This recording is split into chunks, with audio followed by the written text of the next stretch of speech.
And five, six, seven, eight. Welcome everybody to the Smart and Public podcast. We are back with another guest episode today. We've got Tara Goodwin with us. I'll give her an intro in a minute. But Katie Duffy, how are you? Hello, hello. I am good. I feel like it's been a quick minute.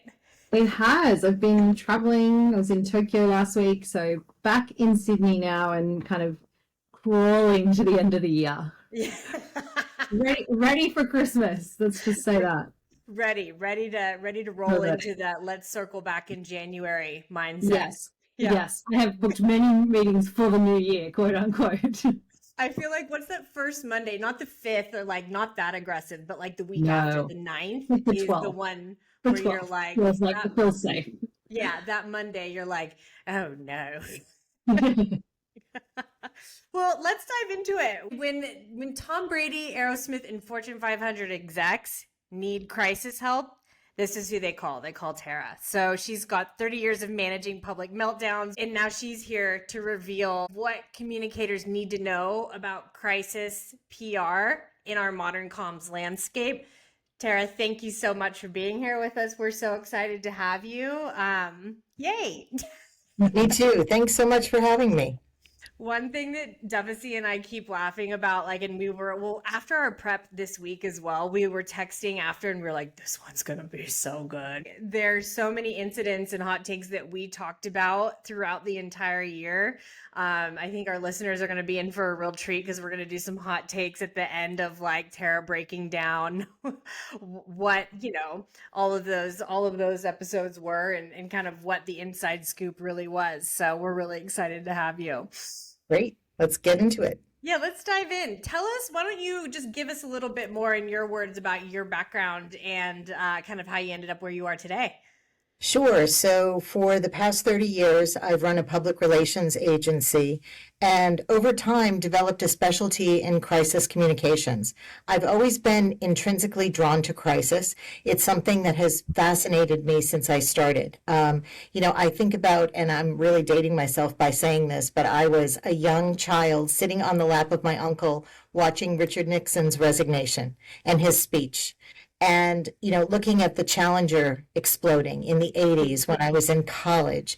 And there were so many crises. In fact, my college thesis was the remarkable buoyancy of the Tylenol brand back in 1982, because it was so brilliant from a PR perspective. And I wasn't even into PR at that time, but I was fascinated by it. So I've taken that all through my career. And so as a PR practitioner, I gravitated toward crisis. My team would say, hey, if you need somebody to talk to in crisis, talk to Tara. And I became the de facto person to help navigate through. And have been doing it ever since. And you do a lot of workshops now as well. Tell us about what you're seeing from a CEO perspective. Like, what are you mostly coaching executives on right now?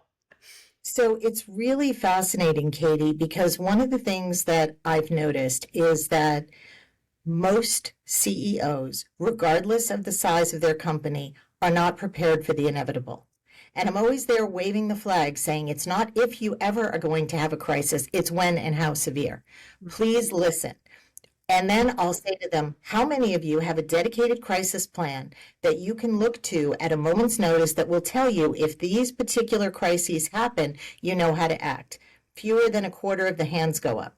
The next question is, how many of you have a dedicated crisis team, people inside your organization that can help you navigate through this crisis?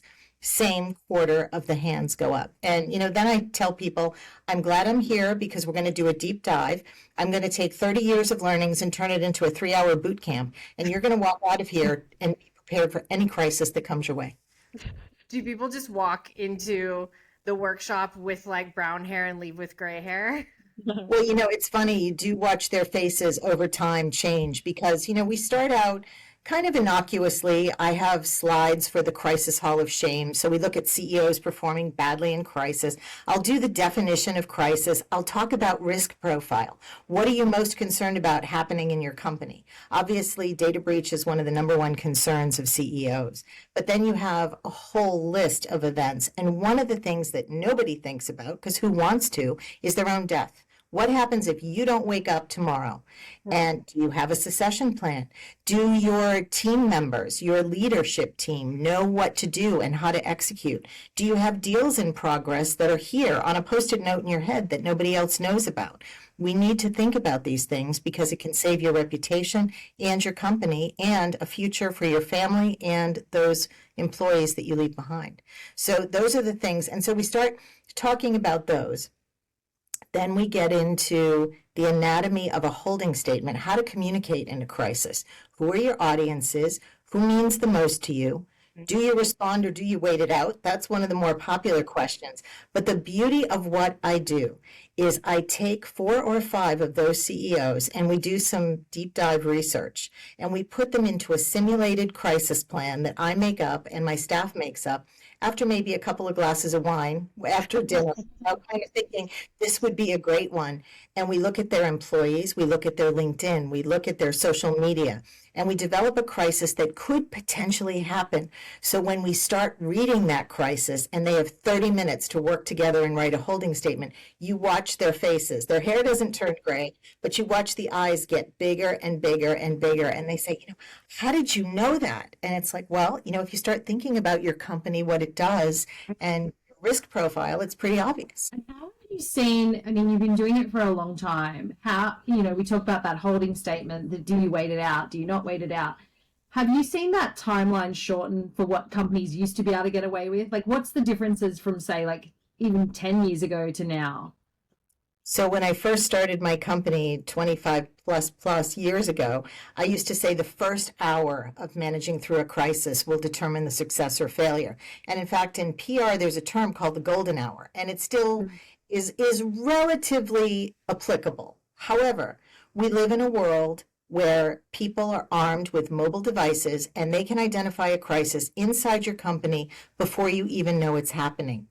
And if you don't believe me, several years ago, I was talking to one of the leaders that I was coaching, and he told me there was a fire in one of his plants in another state, and he learned about it on Facebook. He was scrolling through his feed, and before his phone rang, he saw one of his buildings burning to the ground. Right. And the truth of the matter, which is super sobering, is that the employee actually posted it before they called the fire department. That's the world that we live in. So it shows you that response and rapid response is now minutes and seconds. It's not hour or more. And that's something that we were wondering as well, as like, how has employee culture changed that communications landscape and what crisis actually looks like now? So I always say employees are your greatest asset, but if not treated properly, they're your worst nightmare. Yeah. Because they can circulate around the water cooler. There are rumor mills. There is social media. They can vent and tell people what's going on. And CEOs have to answer to them. And that never happened before. It was always do your work, listen to your boss, and, pick up your paycheck. It's not like that anymore. Employees have a tremendous amount of power inside an organization. And I always tell employers and CEOs that, employees need to be properly treated when it comes to crisis. Don't leave them out of an equation. We had a client that had a data breach and the CEO wanted to hold it very tightly. And once the employees did find out, they said, we wish we had known sooner because we had resources and we might have helped them navigate through this. And the employer, the CEO, was a great CEO. He's loved by his team. But they were mad because they weren't let into this. And I think in this world, in this day and age, there's a lot of transparency that is expected.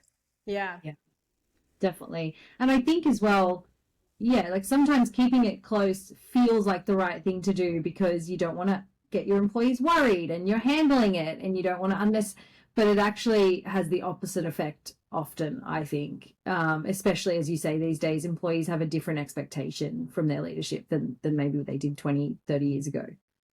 It's true. And it's going to get out, even if they say you tell one person, you're actually telling the whole company. So prepare for it because it will get out. Yep.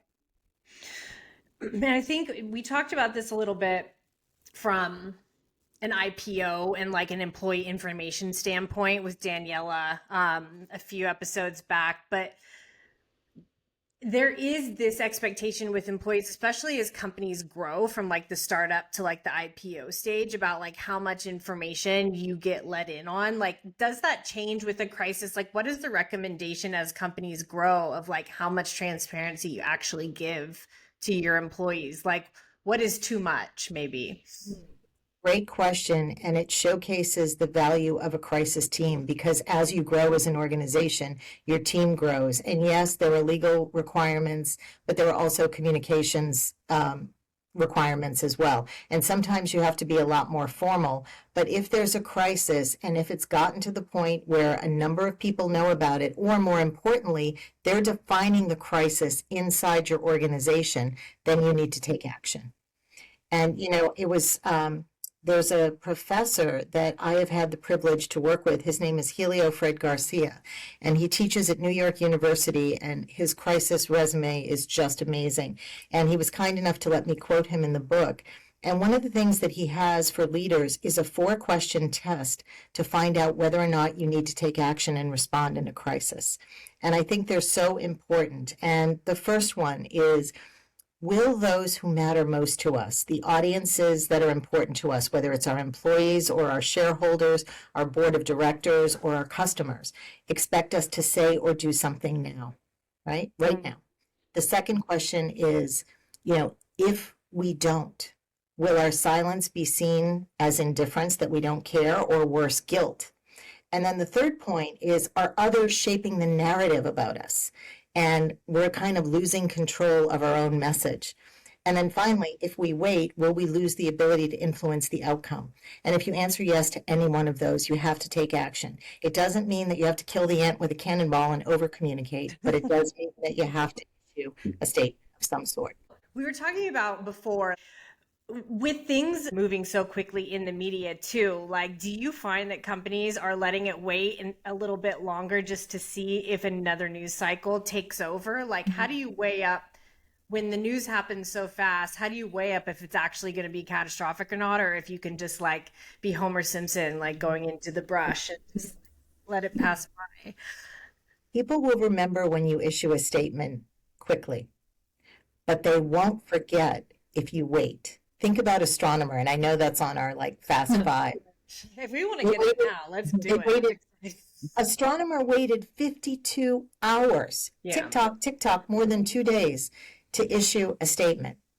And it was their company and 2 of their employees who were behaving badly, right? Mm-hmm. That's unconscionable because everyone was talking about it. Everyone was identifying the crisis. There were multiple channels, social media. It was everywhere. And yet the company was silent until they then decided to issue a statement. And then after that, they hired Gwyneth Paltrow and that little tongue-in-cheek, welcome to Astronomer. Thanks for your interest, right?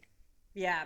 Well, that was interesting too, because so many people were making up fake statements and being released. And at first, I remember I sent Duvesey one and I was like, is this real? When he quoted Coldplay, yeah. That's when I knew. I was reading it and I couldn't validate and verify it fast enough to see if it really was a real statement. Yeah. But I said, there's no way that he would have done that because it's just a little bit too smarmy and it's not really appropriate.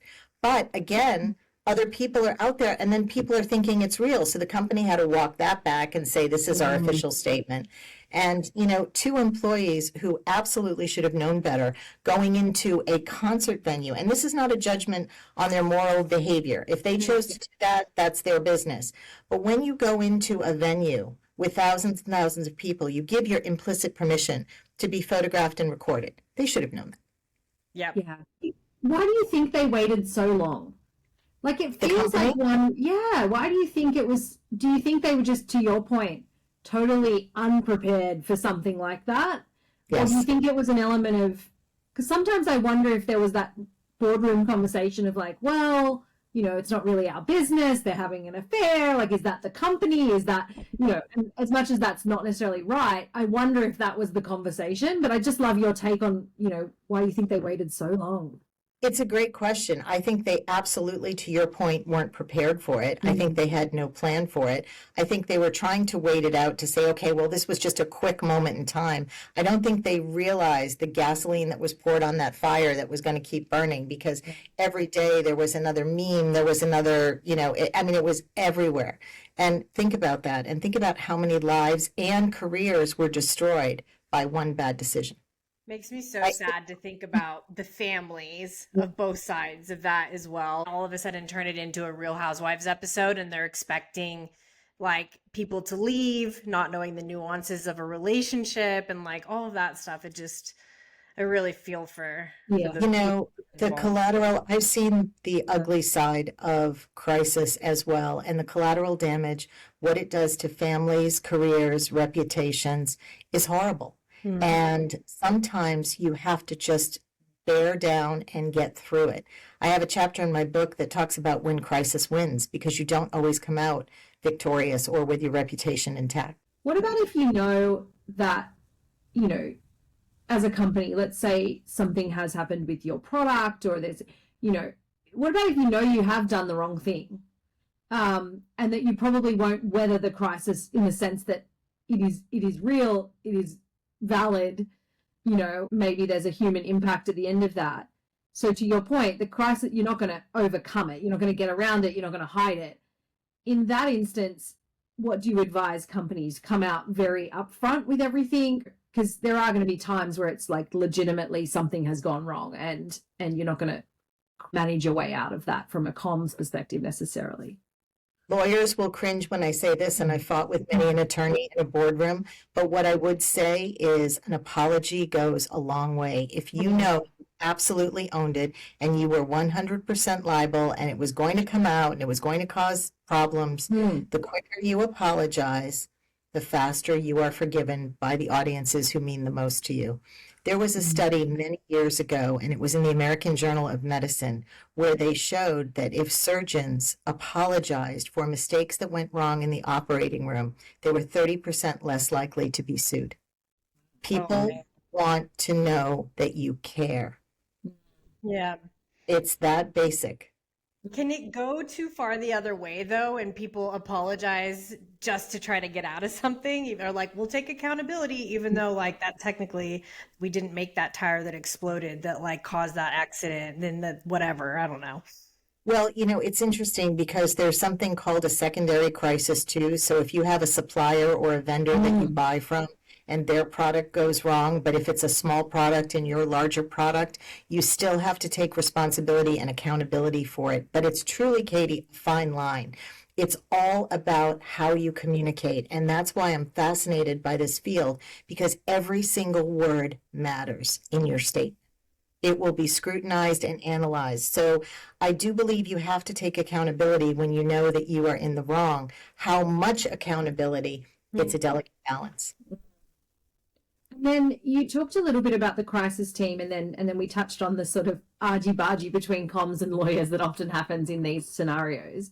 Who else would you, like, obviously you need the legal team, you need comms, but who else needs to be in that crisis team? CEO, of course, but who else would you recommend sits in that sort of core team? It's a great question, and it depends truly on the size of your company. So I'm just going to give you an example. A company that has 270 employees and maybe is 500 million in revenue, a crisis team of 10 or 12 people that can be split into smaller groups depending on the crisis. So if it's an HR crisis, it might be the HR director, the CEO, and one of the managers, and a comms person. So 4 people could be managing that crisis and then report back to the crisis team. So to answer your question, the CEO is what I call the one throat to choke, because when there's a crisis, they want to see that CEO standing up in front, talking about what he or she is doing to handle that crisis, because it's about confidence. And now the CEOs are almost as important as their brand, as their logo, because they are the brand, especially in crisis, right? Then you want to have a crisis team leader, not the CEO, but maybe it's the chief operating officer or a vice president who can bring the team together and also get other information nuggets from different places inside the organization. And that's really important because you have to be able to ask the right questions and get that information as fast as possible as the cycle's turning to make a decision. HR and IT are very important. Legal and comms are important. And then there's safety. Sometimes manufacturing companies have a safety manager. So it all depends on where you sit and what those positions are. There's also one person that no one thinks of that I recommend sit on a crisis team. And it's the person that you don't like personally, and you may fight, but you have a grudging respect for the work that they do. Okay. And the reason I say that is because when there's a crisis, a lot of people will drink the CEO Kool-Aid and they'll say, ha, Katie, that's a great idea. Thank God I don't have to make that decision. I'm part of the team, but I'm not really accountable. She is, right?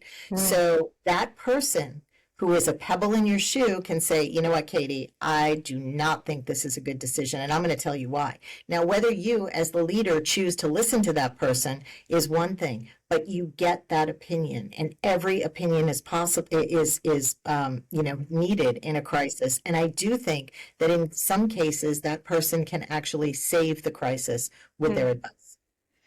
What is the threshold to too many people in the room? Like, when do we start getting into the cooks in the kitchen scenario?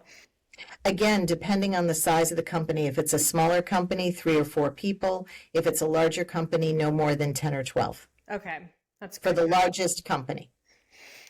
I am good at many things in comms. Crisis is like not my particular amazing skill set, but I think just thinking about that and like having to lead the teams and having to be cool and collected, like what is the emotional or psychological toll of like being in crisis from an executive standpoint? Like, what advice do you give them, or how do you find the cool-headed person to manage it? And then, like, what does that do to you, Tara, personally? Like, running your business around that. Like, are you like, what are your cortisol levels like? Probably through the roof.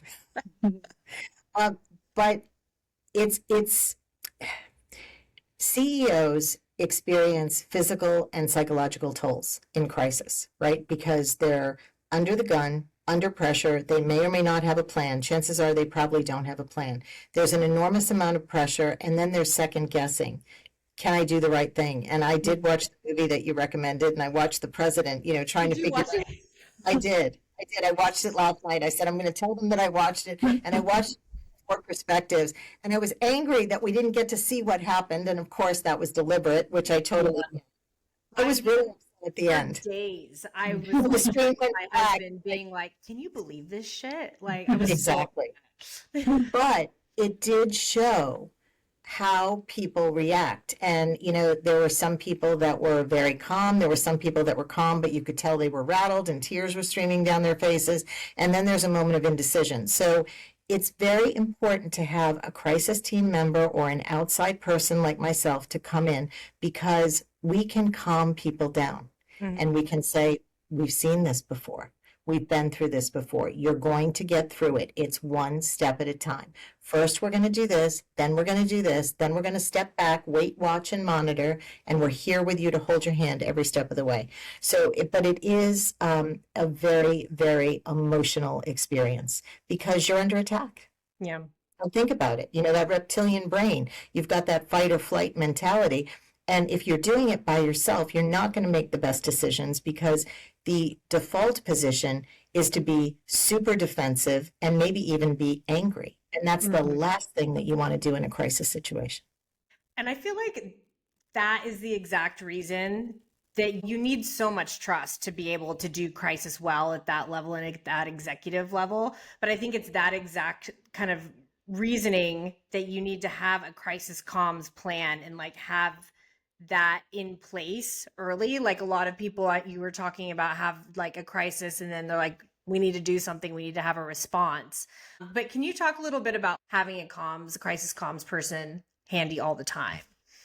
Sure. So are you talking about in an active crisis, or are you talking about the proactive planning piece? The proactive planning, and like I think that there's a lot of comms people, I would say, particularly like consultants who do crisis, and they're like, you actually need me in your pocket more often than you think you do. So maybe just kind of walking through your perspective of that. And I agree with that, but my goal is a little bit different. I want to teach them and empower them to do it themselves. Perfect. Because what if I die? What if Yeah. I'm on vacation in a tropical paradise and I don't feel like picking up the phone that day? Not that I wouldn't, because I'm usually always available. But I want them to have the confidence that they have a plan that works. And the interesting piece of all of this is it's not difficult. It does take a little bit of time, but now with the advent of AI, you can use that as a tool. And it's not a substitute for your own thinking, but it can actually assist you in running some scenarios and putting out some basic statements that you then can edit. So what I do think is the backwards planning is to sit down and say, what are the top 5 things that we are most terrified about that could happen to our company? Is it embezzlement? Is it a flood? Is it an accident? You know, if you have trucks on the road and people driving them, you're prone to accidents. Is it the CEO's death? Is it the, older founder and the next generation, and that particular founder is hanging on tight and not letting go? What are the things that you're most worried about? So then once we identify them, we ask the crisis team what their top 5 are. And we merge them because depending on where the people sit in an organization, their crisis profile is going to be different than the leaders. So from those 2 lists, we cull it down to 5 to 7 eventualities. We categorize them. Is it workplace related? Is it environmental? Is it reputational? So we break them into categories, and then we develop a scenario, a likely scenario that could happen, and we put together a statement. And we give them the tools that they need so that if these things happen, they can go to page 1, page 2, and they just have a very handy playbook. And it's that simple. Now, obviously, in a risk management plan, it's more detailed. You have to call regulators and advisors and different things, and you follow protocols. If you're dealing with public health, there are certain protocols that you have to answer to. But in terms of my area of expertise is how you're going to communicate that. And because that window has intrinsically shrunk, you have to be able to be out fast and first. And having these resources will help you. And nothing makes me happier than when I get a call or an email from someone that I've spoken to who said, 2 weeks after you were here, we had the worst possible crisis imaginable. I went to my notes. I had everything that you gave me. We did a little bit of planning, and I navigated through it far better than I know I would have had I not sat through your session. And I'm like, thank you. Because it's not that hard. Sometimes people make it sound like, you need to have crisis communications in your pocket at all times. You do, but if you understand the basics and you understand what your audiences want, chances are Is there something that keeps you up at night thinking about what comms teams should be preparing for now that they're maybe not preparing for? Well, that's an interesting question. I think as technology and AI get smarter, all PR people are thinking we're going to be completely replaced. And, one of those situations happened not too long ago. I was in a city where I was at an education training center, and they were doing a deep dive into AI. And he said, do you mind if I add AI to your presentation? And I said, sure. So he used the AI on his phone that he talked to. And he said, do you know who Tara Goodwin is? And it spit out, Tara Goodwin is a crisis expert who's managed it. And I was like, okay.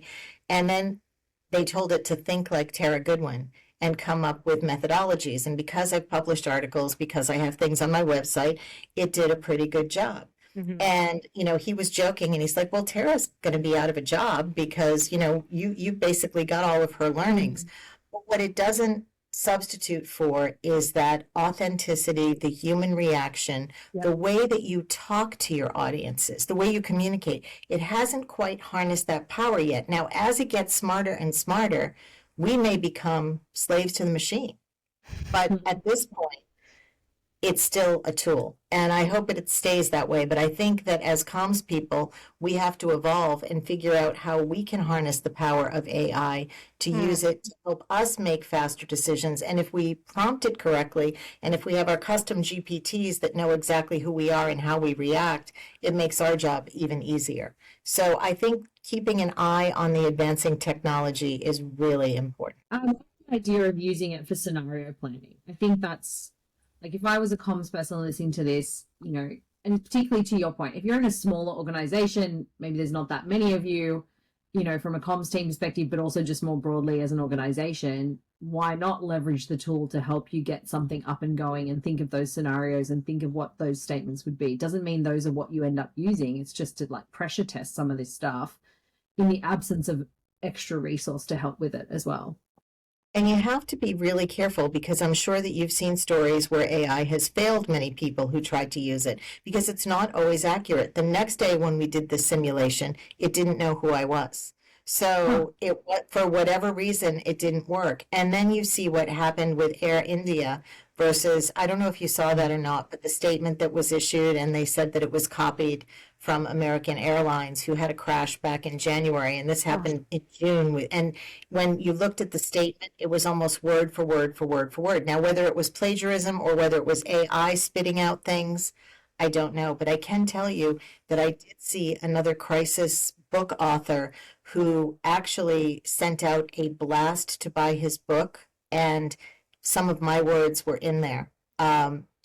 Good, bad, ugly. There were certain things that I use that it spit out because it's in the system. So I wonder how that's all going to integrate and if there are going to be, all kinds of lawsuits that are coming down the pike as a result of this. So it's fascinating to me, and I'm a little bit scared by it, but I'm also excited. Yeah. I think it's a huge opportunity for comms people to bring human back into whatever we're doing from a comms perspective. Like, I think that there will be a huge surge in people trying to figure out like agents and how they use them and what does it mean. And then people will realize like the real power of a communications expert and a communications program is bringing authenticity to build credibility, like how we build relationships through communication. Like, I just think that there's a magic in there, like, and thank God, that what we do is part science, but mostly art, and I think that that's something that is really going to save us long term. But I think there's definitely going to be swirl and, people trying to figure out how to AI all their shit. And it's true. And I think the overuse of AI could be a problem and maybe even could lead to its demise. I mean, I don't know about you, but when I look at copy or I look at someone's LinkedIn profile and I see the words profound, no one has ever used the word profound. That is an AI word. Or you see the M dash instead of other dashes that most people use. There are certain tells that you can see that it was written by AI. And it's good, but it's just not in the voice of the person that I'm used to speaking to. Mm-hmm. Yeah. So it's got to be a combination. So using it for that formulaic holding statement pattern, putting it in there and getting some of the fact patterns down, but then thinking about how would the person who means the most to my company expect me to act or react? And then putting that into it will help you generate a more authentic statement with the help of artificial intelligence. But and your point, Katie, when you were talking about running scenarios, you can do that all day long. You can say, I'm really afraid of a data breach, so simulate a data breach at my company. I have 45 employees. Say someone clicked on a phishing link and, give a little bit more information. These are the core values of our company. It'll pop it out, and then you can actually plan against it. Yeah. And I think that's, I think about the astronomer team, going back to that great example. I wonder, and I could be very wrong, but I wonder if, their comms team, they were a huge company, right? So I wonder if their comms team were predominantly focused on driving a product story, right? So product comms people, very good at that, very good at B2B or enterprise comms. And then this was such a human crisis. It was like, this is an affair, it's two executives. And so I just think about that a little bit. And I think if you're a small comms team where maybe you haven't had exposure to a lot of crises, you haven't kind of lived through some of them, running scenarios through an AI that says like, hey, two of our executives had an affair. Because I think, how could you predict that necessarily? So I think playing with some that are completely out of left field as well in AI is a safe place to do it, because it's like, let's just see what. So I just think that's a good way to start if you're a small team and you're not necessarily kind of, able to sort of have a big team around you to build this big crisis team to start with. It's like, just play around with a few and what would it look like? I think you're right. And I think sometimes you need an outside person like me to sit in front of the CEO and say, you've had an affair or you died on a ski lift, because none of the employees want to simulate that No. scenario. So having an outside person saying, hey, I know it's Right. painful, but we have to do it. In fact, I just did a crisis plan for an energy company, and I did the CEO's death, and he said to me, honestly, I hated it, but I really appreciated that you did that because we need it. It's so So important. It's really, I think when you said that before, I was like, wow, like that's the one I probably hadn't even thought about is, and because it's so horrible to think about it. And then to your point, it's very hard to sit in front of your leader and say, okay, we're going to plan for this. So I think you're right. An external neutral party to be able to say, this is hard and this is going to feel icky, but like, let's plan for it. and I think, a lot of us, we all think we're going to live forever, even though we know we're not. Mhm. And Yeah. so it's like, well, why explore that? Or I'll kick that can. And that's what I always talk about, kicking the can down the road, because they do. We'll get to that next quarter, or I'll think about that later. And then all of a sudden it visits them when they least expect it, and then they have to take immediate action. And so that's why Yeah. I just continue to preach planning. It reminds me of one time Duffy and I were flying from Australia to San Francisco for a conference, and we get on the plane and we're seeing like all of our executives in the plane with us because it was like the whole like region went together. That's what it means. Yeah, and Duffy was like, "Oh my God, if this plane crashes, like I don't know what's gonna happen to the business in Sydney." The whole And I'm brain like, trust is gone. I literally was like, I've never thought of that. Yeah, well, it was funny because we had policies for our very the CEO never flew with, there was always kind of at that level. But this was like the regional team for our And the ones who region. do all the work. Yeah, and it was like almost like the whole of Asia Pacific leadership team plus the comms team. And so it was like, hang on a minute, like we'd wipe out the region. Like it was Right. wild, and that's horrible to think about. But I remember sitting there on the plane being like, this doesn't feel smart. Like we should be on separate planes, and like we should be on different flights. And I know a lot of companies now do have a lot of those policies in place around leadership traveling together and all of that sort of stuff. But it was just a really interesting moment because it was down at that next layer down, which I think is often missed as well. It's like, yeah, we have it for the CEO and the founder, but what about your regional teams? And then, so it was just a funny moment. And we were like, okay, well, hopefully we get there. And you felt it in the pit of your stomach that this could be bad. And then I'm not going to think Yeah. about it because most flights are Yeah, safe. we were like, and- just get a glass of wine and don't worry about it. Yeah, like But- I wouldn't think about it because I was on the plane, but I would worry more if I was not on the plane because then it's like okay for the plane to crash. Oh dear. Speaking Should we do some hot takes? Because I am desperate to hear your take on, because we have talked about this offline, Boyson and I, the Sydney Sweeney drama, the Yeah. jeans, but we've been hesitant to do it ourselves because we felt like we didn't have enough kind of expertise in how to navigate, like, to talking about it. And it's obviously quite sensitive for a lot of people. So I'd love to hear kind of what you thought when that all came out, and then just like your take on that one. I did not think it was that big of a deal. I truly didn't. And I understand why people were upset. And I understand that it could anger some people. But I think in today's world, we can't please everybody. American Eagle, who heard of them before they did that jeans campaign? That was a brand that kind of wasn't really on the radar. And Yeah. all of a sudden, their stock prices like went through the roof, and it was insane. So it was yay for them. And there were stories that I read that said their marketing team knew what they were going to do. They knew it was going to activate some people because of the meaning. But I'm also thinking to myself, they could have saved this from a crisis perspective. So they're getting all of this blowback. So why don't they get someone who's a different race who says the exact same message? I've got great genes. It doesn't mean that blonde white people are the superior genes. It just means I've got good genes. And anyone who sees Sydney Sweeney not wearing a bra and you're looking at her, you're like, yeah, she's got good genes. Yeah. Yeah. So I think that while I understand how sensitive the world is today, I think that it was something that was a little bit overblown. And I do think that Sydney walked it back recently by saying she did kind of the Budweiser move when the CEO with Dylan Mulvaney and that whole campaign. It was like, I want to bring people together. And I was thinking, oh my God, she took a page out of the Budweiser playbook with the CEO saying, my brand and I want to bring people together, not divide them.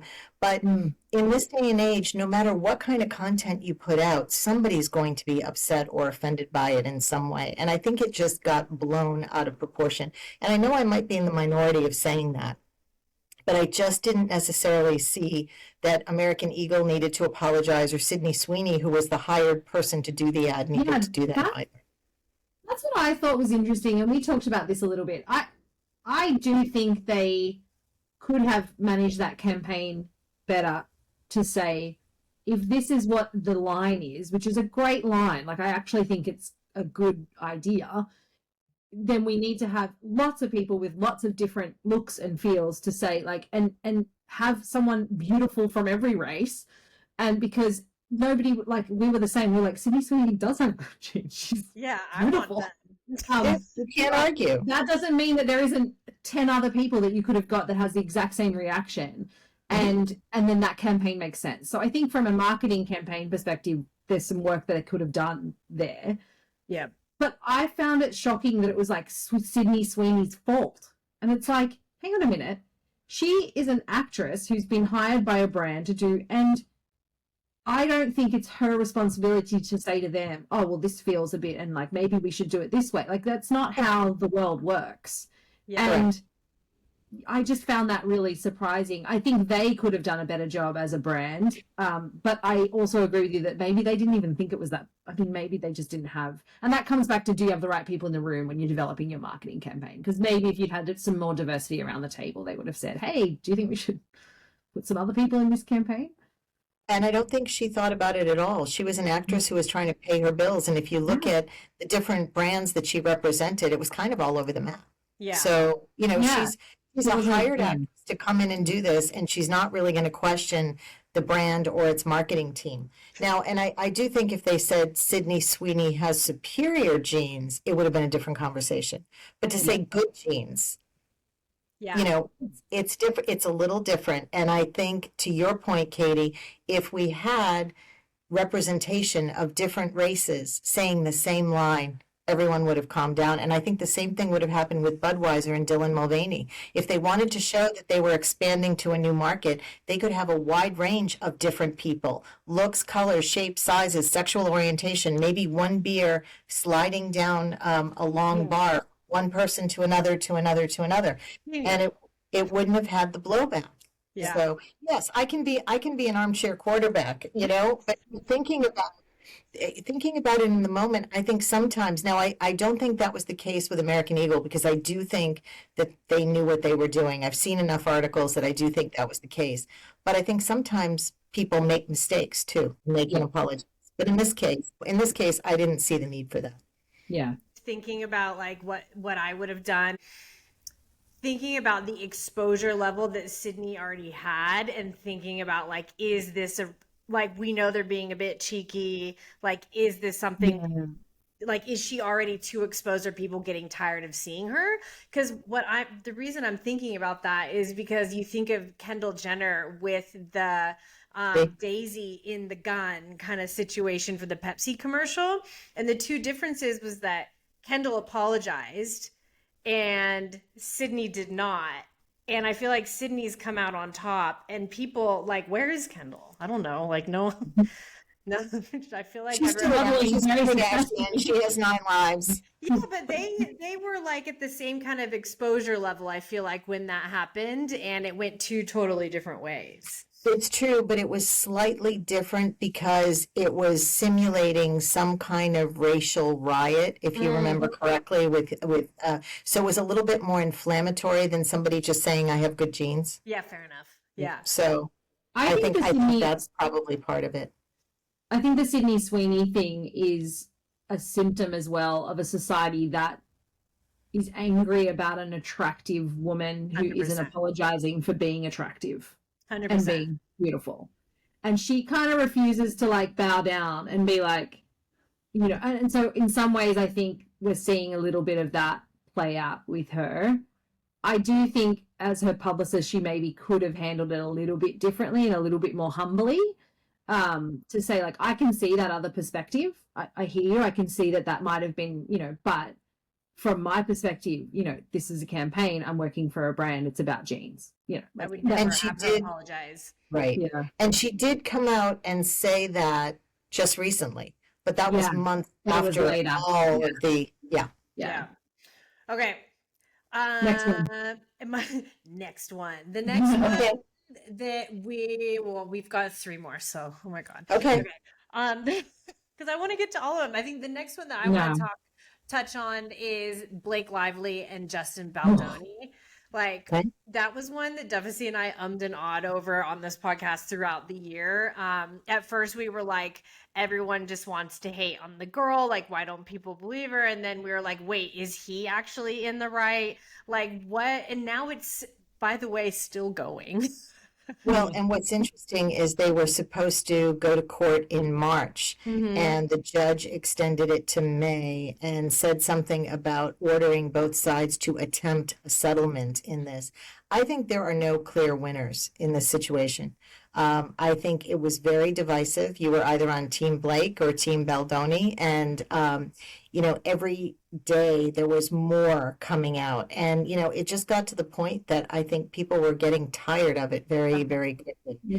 And and then there were people who were saying, well, she really didn't do this. And then when the video came out, and then you could actually see what was being talked about, so people actually got to see that scene where she alleged that she was being inappropriately addressed by him. But I do think that they just let it go on and on and on, and they should have just immediately got their lawyers together and settled it. Yeah. Do you Because think the court of it's public ego? opinion got tired. Do I Yeah. think what? It's maybe just ego at this point of like, I feel like I need to be the one that has the right. Wanting to be right. Yeah. Definitely. Definitely. And I just think they're losers all around, because that scandal will plague them for the rest of their careers. Yeah. It And will everyone's always sick be of a them. footnote. It may not lead with it, but it will always be a footnote in their careers because it extended so long without resolution. And When you're a people- crisis manager, when you're a crisis manager, you want to try to get in there and resolve things and calm down the waters. Yeah. And this was inflamed for months upon months, and there was a new allegation, and it was just nuts. I think it's interesting now, and this is like kind of has a bridge to companies as well, I think, is like people are dragging up all these old interviews with Blake Lively where they're like, see, she was like this, at this time. And it's like, it's not really like, it's just another interview, or it's just the way that she answers a question. But and it's a good reminder, I think, kind of to your point, it's dragged on now. So now people are in the weeds and dragging out all this stuff. And that happens to companies too. It's like, if you drag it on too long, people start to look back at your old blogs, start to look at back what you did, and start to kind of find new things to feed the beast because they want this, So I agree with you. I just think they had these high egos about being right, as opposed to saying, like, how do we kind of squish this so that it doesn't impact both of us? Well, and I saw the other day Perez Hilton was talking about like the latest development, and he was all excited because he said, great, more content for me. I hope it extends. I hope they keep it going. So, again, I think that, by extending this, it becomes more of a footnote into their careers for the rest of their lives. 100%. Okay. How comfortable are you touching on the Tylenol autism litigation? Very comfortable. We were not. Oh, really? Okay. So, I wrote my college paper on the original Tylenol scandal of 1982 with the CEO who came out fast. He came out first. He ripped Tylenol off of every shelf. Before there were crisis playbooks, he was running the crisis playbook. So it was A+. Right now, we're dealing with science versus speculation versus questions versus what do we do? We can't take it all off the shelves because technically it's not contaminated. There's speculation and a suggestion that hasn't yet been proven true. There are pieces and there are some studies, but it's not definitive proof just yet because I think it's a little bit too early. And I think that's, if it turns out to be true, it's horrible that they would say, well, why didn't you pull it off sooner? But I think from a corporate perspective and a business perspective, you can't do that based on speculation without solid facts. So I think that it's going to continue until there really is a definitive answer to whether or not this is true. I think they did a good job of leveraging the medical community to be the voice of reason versus like themselves, because it's Yes. obviously super self-serving to some extent for Tylenol to say it's fine, don't be alarmed. But I can't prove this, but I have a feeling they activated some of their medical network to come out Definitely. publicly, and then of course out of, I guess, ethics as well. I think a lot of GPs and doctors wanted to do that anyway. I know in Australia a lot of GPs came out and were like, it's okay, let's calm down, please don't be alarmed by this. But I think that is a good example in a crisis of like who speaks to that audience and who do they trust in an environment, to your point, that's really murky. Like the science is not super clear. There might be some evidence, there might not be. You've got some people in the right like very definitively saying it is true, and so I think using the medical community was quite clever from there. You're right. I do think that that was a very smart move because nobody cares about the CEO of the company that owns Tylenol at this point. No, coming out because it would be far too self-serving. But a medical professional or someone that has more trust in the public could perhaps calm the waters for sure. And there are so many theories about what causes autism. It can be dyes, it can be, in the foods that we eat, and they haven't quite been able to distill what it is. And to blame one thing when they don't have a definitive that, the studies, it just needs to develop more, unfortunately. Yeah. Yep. Yeah. It's that's an interesting one, I think, because it's such a emotional topic for people, and I think because it was specifically aimed at pregnant women, it was like very narrow in its like who is at fault here, and like so I just think it was a really interesting one. But I think Tylenol did the right thing from my perspective in not overreacting as well. And I think they have to wait, watch, and monitor, and that's the phase that they're in this crisis. And if there are new developments, it's very similar to the debate over seed oils and how bad they are. Yeah. You can have nutritionists and doctors who say they're not, and then you have people who say that they're terrible. But in order to get to that terrible, you would have to ingest them like you're drinking a bottle of water. So it's you have to try to get all of the facts and the science behind it to make an educated decision about what to do. Yeah. Yep. All right, let's end on one more. Jimmy Kimmel. How do you feel about that one? I thought his silence was a strategy. So I know that I say that you want leaders to come out or people who are accountable to come out, but I think his silence, he deliberately and his team wanted the public to be outraged, which in fact, and it worked to his favor. And then he came back and really did an authentic return monologue saying, I would never make fun of someone's death this way. I think it was brilliant. And I think that it really helped save his career. I think he was only gone for 5 days. Overall.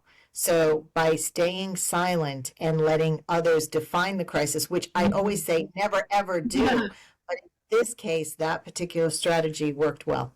You have to really know your audience to make that gamble. I feel like you have to know they're going to fight for you. Absolutely. It's true.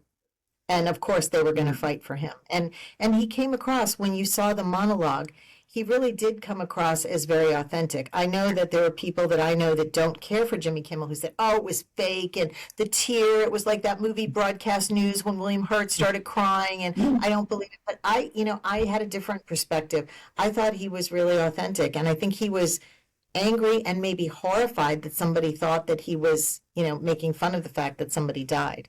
So I believed him. And it's about believability when you're in a crisis situation. But I thought it was very well handled. I also love that he didn't have try to blame a writer or I didn't write that kind of thing. Right. And he had to take accountability because at the end of the day, he's the one delivering it. So if he delivered it, ergo, he approved it in some way. Yep. even if he Yeah. didn't look at it until he stepped on the stage. Yep. Yep. Yeah, he's accountable for his team. Like regardless, he's the face of the show. But I think you're right, Katie. We see that sometimes where it'll be like the team. There was a mistake in the team, and someone in it's like, come on. I feel like that's something Ellen would have said. Yeah. That was another great one where it was like her brand just really took a dive, didn't it? Where is she now? Is Ellen around? I think she's in England, I think. Oh, she pulled the Oh. Trump ripcord. She That's right. pulled the Trump ripcord and decided she was leaving the country. And, a lot of people wished her well and said, okay, good luck with that. And, the other thing too is when people and staff start talking about you and saying that you're not who you project yourself to be, that's an inauthentic, accusation that you have to answer to. You can't come back from that, I feel like, nowadays with the way that employees are. Like, you got to walk the walk. And it sounds like there was pretty strong evidence, of the behaviors that happened. And that's tough to work in those situations. Yeah. Yep. Well, Tara, maybe we should just have you on like every quarter so that we can do Love it. takes where like we get to hot take. We could do the hot takes. I think I told you when we were doing the prep, I am pulling together, the worst of the worst for 2025. And I know, I will definitely share that with you. Yes, please do. Yep. And you've given me some of them right here for sure. But there are so many. There are so many. share your list with us and we'll share it with our readers when it's available, but or our listeners. No one's reading. Perfect. And I'd be cool to hear their hot takes too, because they may have some that, I didn't pay as much attention to that I'd love to look into for my future workshop. Tara, we have covered a lot today. We'd also love to know, you've helped us be smart in public, but how are you dumb in private? Oh, I have two. Do you want both or just one? Hit us with whatever you want. Let's hear it. So the biggest one is that I have to be highly organized in crisis and make sure that I have the right things to do and to say. And when I work with clients and I talk to clients, I have a yellow 8.5 by 11 pad and I jot down these notes, but I jot them down not only just kind of from left to right, but I jot them down sideways and backwards, and I'm the only one who can decipher them. So that's probably something I need to work on in the new year. So if you get hit by a bus, your team, and no one knows what's going to happen. Yeah. They know what I'm working on. And if they've been in my staff meeting, they might have some inclination, but if they had to read my notes, they'd be in trouble. Yeah, teroglyphic handwriting. Exactly. Oh, I love that. I'm going to use that. Thank you. You're welcome. Thank you so much for joining us, Tara. We've learned so much today. Obviously, could go on for ages and ages, but we're just so grateful that you gave us an hour of your time to kind of walk us through everything about crisis and how to manage things today. So thank you so much for joining us. Yeah. I really enjoyed our discussion. Thank you. And if anybody else has a topic or a guest suggestion, please email us at hello@smartandpublicpod.com, or you can find us at Smart and Public Pod on TikTok and Instagram and YouTube and all the places. Please reach out and we'll chat to you guys later. Thank you so much. Bye.